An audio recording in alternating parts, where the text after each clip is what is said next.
Kalau kita lihat ya dari aturan-aturan yang baru-baru ini diterbitkan oleh Menteri Pendidikan Dasar dan Menengah, kemudian mengacu kepada Persesjen dan juga Menteri Keuangan yang diterbitkan di tahun 2025, bahwasanya Bapak Ibu guru itu akan mendapatkan hal yang menarik dalam hal kesejahteraan di bulan Juni ya.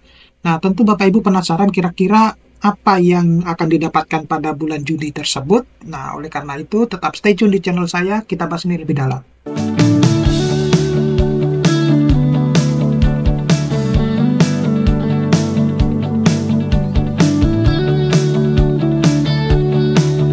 Assalamualaikum warahmatullahi wabarakatuh.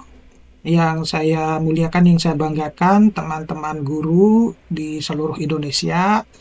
Nah, seperti apa yang sudah saya sampaikan tadi, bahwa kalau kita mengacu kepada peraturan Mendikdasmen nomor 4 tahun 2025 ini, kemudian kita mengacu juga kepada Persesjen dan juga peraturan Menteri Keuangan, itu Bapak Ibu itu akan mendapatkan rezeki nomplok ya pada bulan Juni kalau disesuaikan dengan aturan tersebut. Artinya tidak melenceng dari yang sudah-sudah. Tetapi sebelum kita bahas ini lebih dalam, saya perlu menginformasikan kepada Bapak Ibu guru bahwa bagi Bapak Ibu guru yang ingin mendapatkan buku, bisa download di link deskripsi dari video ini ataupun template PPT yang bisa digunakan untuk mengajar, modul PPG bagi guru-guru yang sedang melanjutkan untuk PPG. Bapak Ibu bisa mengunjungi link yang ada di deskripsi dari video ini. Nah, seperti yang sudah saya sampaikan tadi Bapak Ibu, jadi ini saya akan percepat karena saya tidak akan membaca secara detail, secara keseluruhan dari aturan-aturan ini. Nah, apa yang akan menjadi penghasilan tambahan ya pada bulan Juni itu yang Bapak Ibu akan dapatkan ya, terutama buat guru-guru yang ASN ya. Nah, apakah yang guru-guru non ASN itu juga akan mendapatkannya?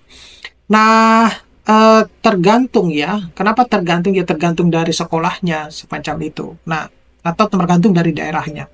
Nah, kalau kita lihat di sini Bapak Ibu itu akan mendapatkan pertama pencairan tunjangan profesi guru di triwulan kedua itu diperkirakan akan dicairkan pada bulan Juni ya, bulan Juni.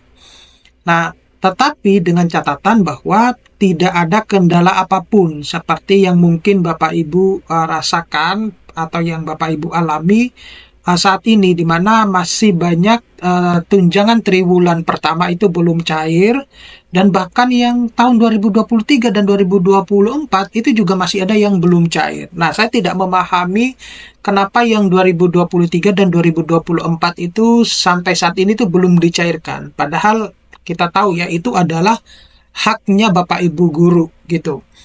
Nah, tetapi kalau Bapak Ibu melihat dari video saya yang sebelumnya, yang kurang lebih judulnya itu adalah daerah-daerah yang sudah dipastikan akan mengalami hambatan dalam pencairan tunjangan triwulan 1.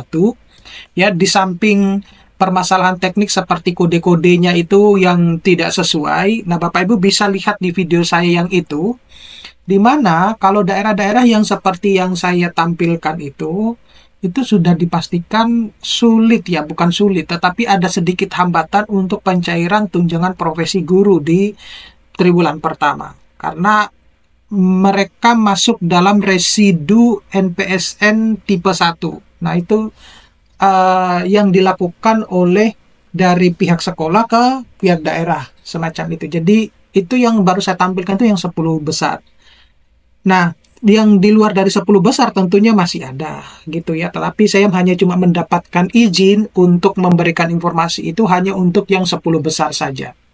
Nah, kalau kita lihat di sini Bapak Ibu, bahwa untuk pencairan triwulan kedua itu akan dimulai pada bulan Juni ya, khusus untuk ini yang guru-guru PNS atau ASN ya. Kalau yang triwulan pertama kenapa ditulis Maret? Jadi kalau Bapak Ibu lihat di komentar dari YouTube saya, itu bahkan sudah ada yang mendapatkan tanggal 15 Maret itu mereka sudah dapat. Gitu.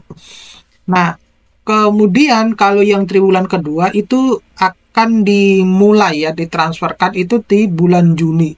Nah, ini maju 1 bulan dari peraturan Permendikbudristek nomor 45. Jadi kalau Permendikbudristek nomor 45 tahun 2023 ya, itu pencairan TPG untuk yang triwulan kedua itu baru akan dilakukan bulan Juli. Jadi dia dipercepat 1 bulan, semacam itu. Ya, tetapi Bapak Ibu, yang perlu Bapak Ibu perhatikan di dalam kedua aturan ini, kalau misalnya pada bulan Juni ya, terutama yang Permendikti Mendikti terutama untuk yang peraturan Menteri Pendidikan Dasar dan Menengah, yang perlu Bapak Ibu pahami bahwa kalau pada bulan Juni itu tidak ditransfer, berarti kemungkinan itu akan ditransfer pada bulan Juli, semacam itu. Nah, itu yang Bapak Ibu harus perhatikan. Jadi, tidak selalu serta-merta bahwa meskipun tertera di dalam aturan itu tertulis pada bulan Juni, ya harapannya kan akan tersampaikan atau tertransfer di bulan Juni. Tetapi kenyataannya tidak. Ya, contoh kecilnya adalah seperti yang triwulan pertama, ini sudah masuk di bulan April, tetapi masih ada beberapa guru, ya guru-guru di daerah-daerah itu yang masih mengalami hambatan di dalam mendapatkan tunjangan profesi mereka. Nah, semacam itu. Jadi ini bukan berita hoax, ya. Semuanya sudah teratur di dalam peraturan, gitu. Nah, semuanya kalau misalnya terjadi kesalahan teknis, nah itu Bapak Ibu harus berkoordinasi dengan operator sekolah sama ke dinasnya, semacam itu. Nah, kemudian kalau yang persesjen itu lebih diutamakan untuk guru-guru yang non ASN. Jadi kalau guru-guru non ASN itu dia mirip dengan Permendikbudristek nomor 45 tahun 2023 ya, di mana untuk pencairan TPG-nya itu mirip ya semuanya. Gitu Bapak Ibu. Nah, jadi untuk yang TPG triwulan kedua itu akan ditransfer itu pada bulan Juli Bapak Ibu. Nah, itu yang terjadi nanti. Nah, seperti apa yang saya sampaikan tadi, lalu apa yang akan Bapak Ibu dapatkan pada bulan Juni selain triwulan kedua ini? Yang menariknya itu adalah di Peraturan Menteri Keuangan Republik Indonesia nomor 23 tahun 2025 ini. Yaitu terkait dengan petunjuk teknik ya pelaksanaan pemberian tunjangan hari raya dan gaji 13. Jadi yang Bapak Ibu akan dapatkan juga di bulan Juni itu adalah gaji 13 ini ya. Khususnya bagi teman-teman guru yang berada di lingkungan PNS ya. Ya, kalau kita lihat di sini di peraturan yang kemudian sudah saya highlight ya di pasal 15 ini. Di sini tertulis bahwa gaji 13 sebagaimana yang dimaksud pada pasal 2 itu dibayarkan paling cepat Bapak Ibu. Paling cepat ya, ingat. Paling cepat berarti juga ada yang paling lambatnya. Paling cepat pada bulan Juni 2025.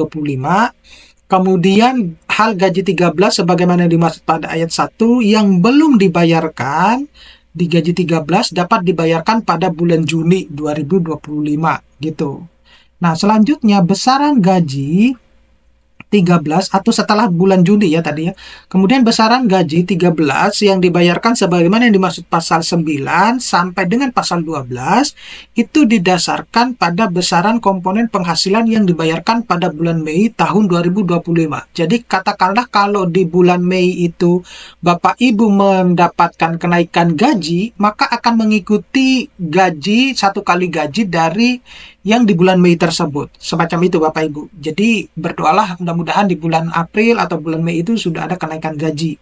Nah, itu yang akan dibayarkan. Jadi sudah jelas ya Bapak Ibu bahwa yang Bapak Ibu akan dapatkan di bulan Juni itu kalau lancar ya, kalau lancar itu adalah triwulan kedua, kemudian gaji 13. Itu kalau lancar. Artinya kalau sesuai dengan penjadwalan ya, kalau sesuai dengan penjadwalan. Nah, sayangnya operator pusat itu kan memiliki kapasitas terbatas ya. Mereka juga manusia sehingga untuk menangani jutaan guru di Indonesia itu mereka juga kewalahan gitu.